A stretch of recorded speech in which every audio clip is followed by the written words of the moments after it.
Hello and welcome to Working with Miniatures. I'm Jim and tonight we're going to be painting the Spirit of Spring from Reaper Miniatures.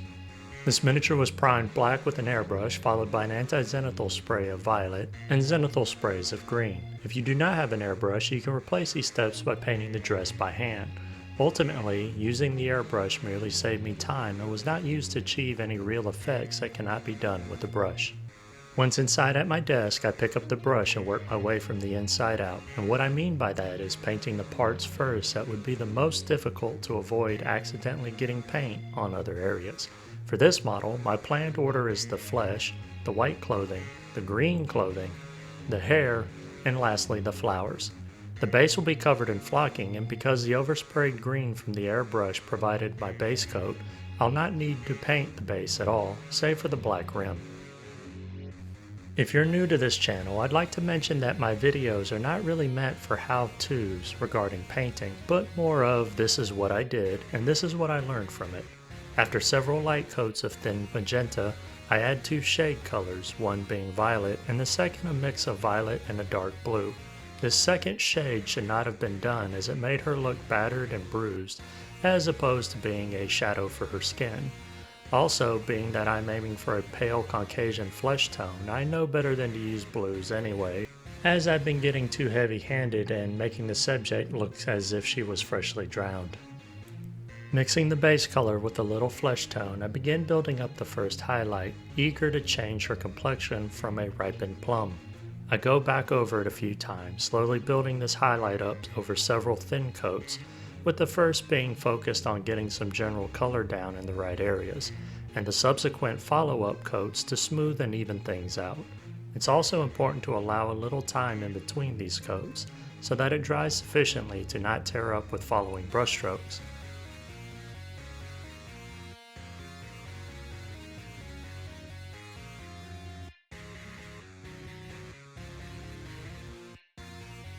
I repeat the exact same steps again after adding some more flesh tone to the mix, though now I'll be covering roughly 20 to 25% less area than before.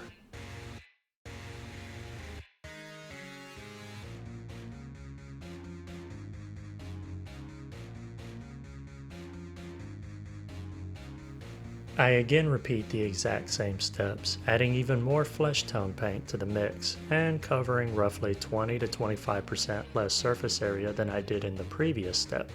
Like the first highlight, all of these highlights are done over several thin applications, first getting some color down, and then one or two additional light applications to smooth it out and build even coverage.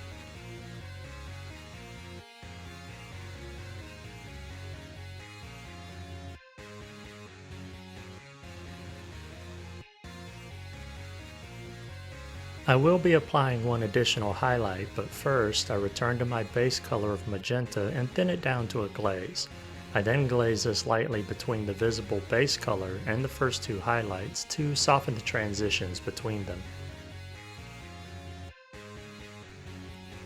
The final highlight is then applied with a light fleshy pink and only applied sparingly. All in all, the flesh took me roughly an hour and a half to paint. Typically I speed video clips up to make the overall runtime of my videos shorter, however for this final highlight, this is the actual speed I paint at, especially when trying to do fine details.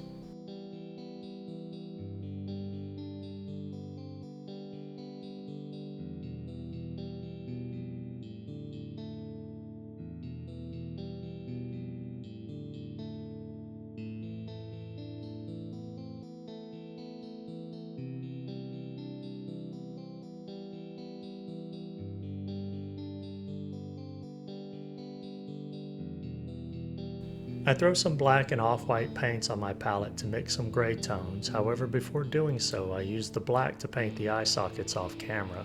I'll come back to paint the sclera later as I want to give enough time for the eye sockets to dry fully, so if I make any mistakes painting the rest of the eyes, I can use a damp brush to remove the additional layers without fear of removing the black foundation.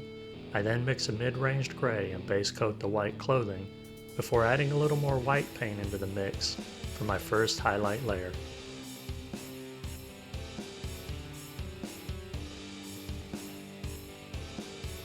Just like the flesh, I continue layering 2 additional highlights of brighter colors while covering less area each time.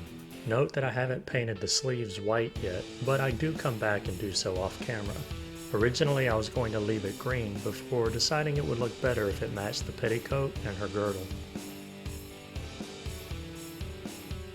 Again, off camera, I use some of the off-white and paint the sclera of the eyes, and then I return to the black paint to add in the pupils. Altogether, all of the steps for the eyes took me less than 5 minutes, as I got pretty lucky with getting the pupils close to center.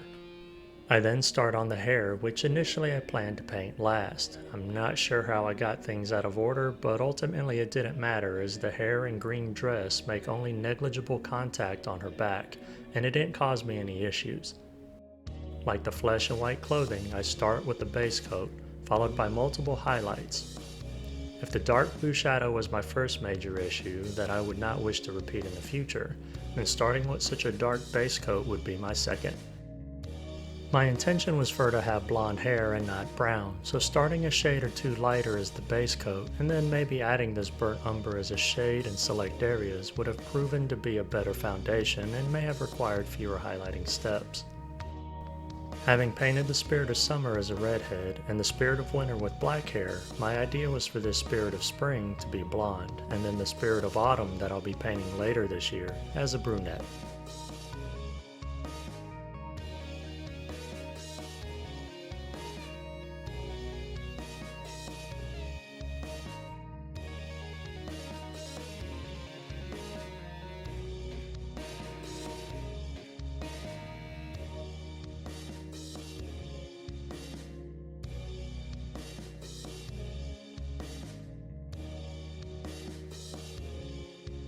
For the green dress, I continue with basic layering highlights, with the only real difference being that the base coat and first highlight were done with an airbrush as a time-saving measure. On fabrics such as cloaks and long dresses, I've been struggling to make the highlighting of the clothing to look decent. I think I did an okay job on this miniature, having made sure to cover larger areas with each highlight.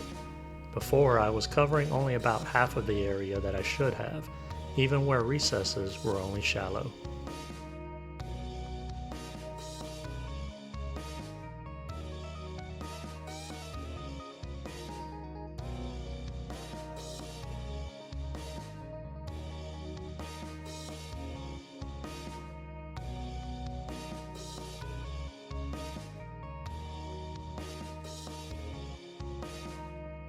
With the dress finished, I paint the flowers off camera, black out the rim, glue some flocking on it, and then I call it a night.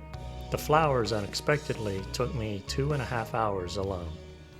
And this is the end result. I may take a little more time to come back and dab in a few tiny dots on the petals of the flowers, which I think may be daylilies, as I have a ton of them in the backyard.